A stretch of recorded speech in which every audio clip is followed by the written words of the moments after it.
तो क्या आपको लगता है कि उसको केवल एक प्रोटेक्शन के तौर पे देखना चाहिए, क्योंकि एक दो प्रोटेक्शन के लिए टर्म इंश्योरेंस है, उतनी अवेयरनेस नहीं है। टर्म इंश्योरेंस को जब एजेंट से भी बात होती है तो बोलते हैं टर्म इंश्योरेंस सेल करना बहुत मुश्किल है। तो टर्म इंश्योरेंस क्यों नहीं केवल लाइफ इंश्योरेंस हो सकता? रुंगटा जी।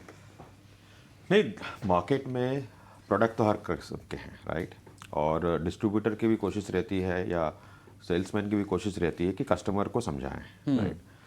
अब इंश्योरेंस जब से खुला है 2000 से, राइट, आज 23-24 साल हो गए, फिर भी एक आम जनता में ये धारणा है कि वो खाली टैक्स प्लानिंग के लिए होता है या इन्वेस्टमेंट के लिए होता है। सो अवेयरनेस कम है। कोविड के बाद डेफिनेटली अवेयरनेस बहुत बढ़ी है, राइट, बिकॉज लोगों ने ज़्यादा टर्म इंश्योरेंस की अवेयरनेस काफ़ी बढ़ी है, but still it is not up to the expected level. वो तो है इशू। अब जब इंडिया में एक और मानसिकता सी, वी आर ऑल्सो एशिया में ना, अभी भी क्या है ना कि लोगों को रिटर्न चाहिए होता है हर चीज़ का, करेक्ट। तो मैं किसी चीज़ में पैसा लगाता हूँ तो मुझे उसका फ़ायदा क्या है, राइट, मनी टर्म में क्या है, और वो लिविंग बेनिफिट का ज़्यादा हो गया है। सी, ये जो जीवन बीमा की हम बात कर रहे हैं, ये वाली जो है वो आपके बाद में आपके परिवार को काम आती है, राइट।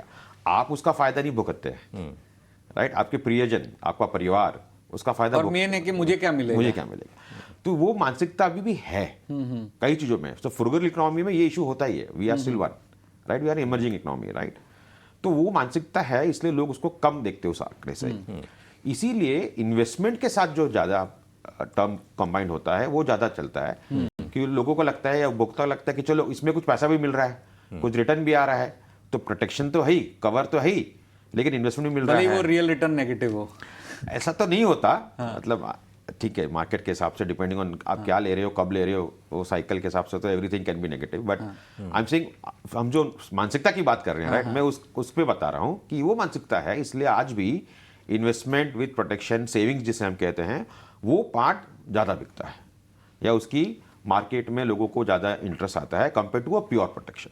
तो ये सच्चाई है। श्रीनिधि सर, क्या इंडिया के अंदर टर्म इंश्योरेंस जो है अभी बाकी देशों के मुकाबले सस्ता है या महंगा है? क्योंकि हम लाइफ की पेनिट्रेशन की बात करें तो ग्लोबल एवरेज में लगभग हम बराबर ही है India. Yes, so if you look at the world average, India, per thousand is one of the cheapest insurances, in life insurance perspective. In spite of that, our penetration is around, between 3.5 to 4%, while the world average is around 5 to 6%. So I would say we are slightly lower penetrated compared to the rest of the world. But we are one of the cheapest life insurances in the world, yes. आलोक जी, आपसे ये जानना चाहेंगे, देखिए आप कह रहे हैं कि लोग जब डालते हैं इंश्योरेंस में पैसा तो सोचते हैं कि आ क्या रहा वापस।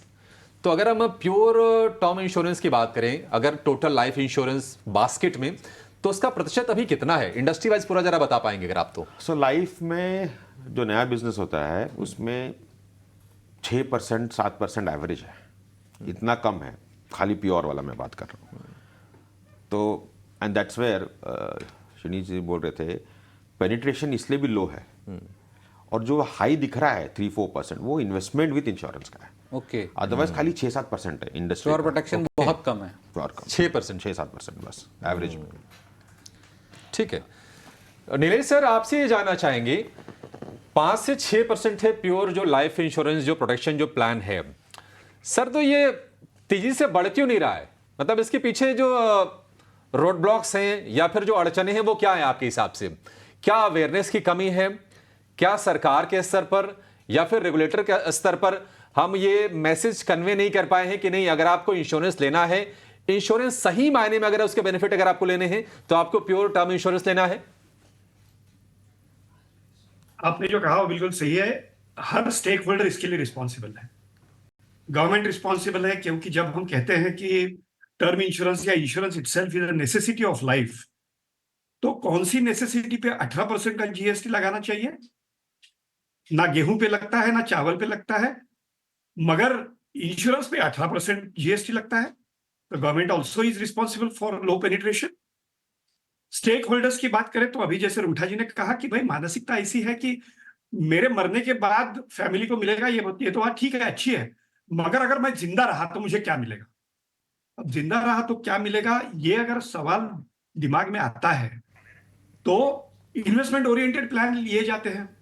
अच्छा, इन्वेस्टमेंट ओरिएंटेड प्लान लेने के बाद अगर आप ये सोचे कि मुझे मार्केट रिलेटेड रिटर्न भी मिलना चाहिए, इंश्योरेंस भी होना चाहिए, मेरे फैमिली को भी एक मुश्त में पैसे मिलने चाहिए अगर मैं नहीं रहा, और मुझे मैच्योरिटी पे भी 8-10-12% का रिटर्न भी आना चाहिए, तो ये संभव नहीं है, ये असंभव है। क्योंकि इंश्योरेंस एक्ट के तहत 50% जो इन्वेस्टेबल फंड इंश्योरेंस कंपनीज के पास होता है वो गवर्नमेंट सिक्योरिटीज में जाता है।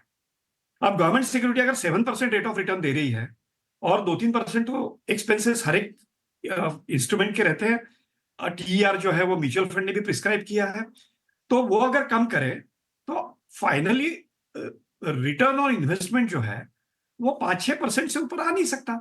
कैसे आएगा? तो फिर लोग कहते हैं कि भाई it is not a good investment. मगर मुझे एक बात बताइए कि ये गुड इन्वेस्टमेंट नहीं है, हो भी नहीं सकती है, मगर फिर भी एवेन्यू ऑफ इन्वेस्टमेंट जो है उसमें insurance as an avenue of investment ये काफी ऊपर है। क्यों है? क्योंकि लोगों को आज भी म्यूचुअल फंड या शेयर मार्केट से बड़ा डर लगता है, क्योंकि ये लगता है कि भैया ये कहीं मेरे 100 के 99 या 90 ना हो जाए। इंश्योरेंस में वो नहीं है, क्योंकि 50% अगर गवर्नमेंट सिक्योरिटी में जा रहा है तो 100 के 110 नहीं बनेंगे, मगर 90 100% नहीं बनेंगे, 90 हो ही नहीं सकते। तो कहने का मतलब लोगों को भी रिटर्न जो है वो जरूर अच्छा मिलना चाहिए, मिलता भी है, मगर रीजनेबली गुड मिलता है। मैं ये नहीं कहता कि बहुत अच्छा मिलता है। तो रिटर्न अगर बढ़ाना है ताकि लोग ज्यादा अट्रैक्ट हो इंश्योरेंस के प्रति, तो ये जो 50% का लिमिटेशन जो गवर्नमेंट ने या आईआरडीए ने लगाया है कि भाई 50% should go to government securities, ये हटा देना चाहिए। मगर हटा देना संयुक्तिक है क्या, ये दूसरी बात आती है। देखिए, गवर्नमेंट का भी बोरोइंग प्रोग्राम होता है और गवर्नमेंट को गवर्नमेंट सिक्योरिटीज के थ्रू काफी अच्छा बोरोइंग मिलता है मार्केट से, और उसमें से आपने देखा होगा तो 80-85% तक जो भी गवर्नमेंट सिक्योरिटीज रिलीज होती है ना, वो इंश्योरेंस कंपनी लैप कर लेती है। क्यों? क्योंकि उन्हें कंपल्शन है 50% इन्वेस्टमेंट करने का। अगर समझो ये हटा दिया और इंश्योरेंस कंपनीज ने इन्वेस्टमेंट नहीं किया तो क्या होगा? तो उसको रिस्पॉन्स नहीं मिलेगा, इंटरेस्ट रेट गवर्नमेंट सिक्योरिटी और कम हो जाएंगे।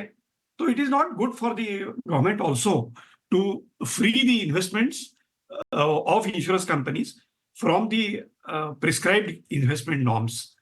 तो पहली बात तो यह है कि मानसिकता बदलनी चाहिए, जिसके लिए अवेयरनेस बढ़ना चाहिए, जिसके लिए ट्रेनिंग की जरूरत है, जिसके लिए इंश्योरेंस कंपनीज, डिस्ट्रीब्यूटर्स, ये सब लोग इन्होंने ये प्रयास करने चाहिए कि लोगों को बीमे का महत्व जो है, इंपॉर्टेंस जो है, वो पता चले कि term insurance first is a must, उसके बाद आप इन्वेस्टमेंट की सोचो, मगर कम से कम आपके इनकम का, एनुअल इनकम का 10 से 15 गुना आपका इंश्योरेंस होना आवश्यक है, और वो भी आपके इनकम के 5 से 10% के अंदर आना चाहिए प्रीमियम। अगर समझो 40-50% प्रीमियम आता है तो कोई मतलब नहीं है ना, कोई नहीं लेगा।